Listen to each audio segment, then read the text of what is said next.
willing to pay for it. So another rule that I actually use, this is Grant Cardone's rule. He calls it the 90-56 rule. And the 6 can actually be replaced with anything, any number that you want to try to make whatever return that you want on your money. But if you take $10,000 and that's your annual rent that you're going to collect, that top number, whatever your annual rent is that you think you'll collect gross, don't take into consideration the vacancy, because this formula does it for you. If you times that by 0.9, that 10% is the vacancy. That gives you 9,000. So 9,000. Then you take the 9,000, which is taking the gross rents, taking into consideration the vacancy.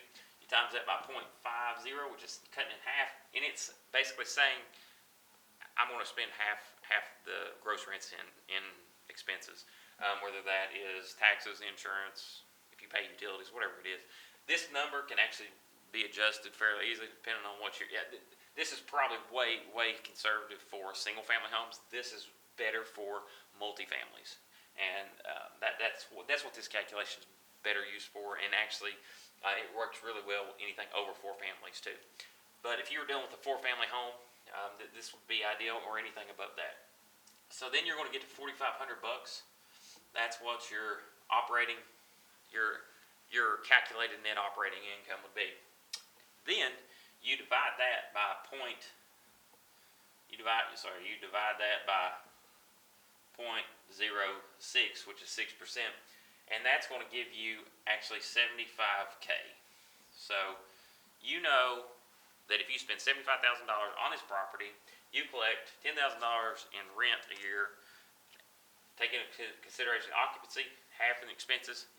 That's probably a really good deal for you, especially on a single family. But on a multifamily, this works really well. On a single family, I would probably change this to maybe 60 or 70%, because you're probably 60%, because you've already taken the 10% off. So I'd probably change this to 60%. It'd give you a little bit more leeway, a little bit more flexibility, because there's usually a high problem. Not too often do you have more than 30% in expenses. If you do, that's because maybe something crazy happened that you didn't anticipate, or you didn't do your homework and check the property out, check the condition, do the inspection of the inside of the properties to see exactly what needed to be replaced, when, if everything was in good shape, see what the terms on the lease agreements were, all that good stuff. That's all the stuff that you need to do if you're looking at buying property, to do your due diligence, to make sure you're getting a good deal, and make sure you don't have any surprises.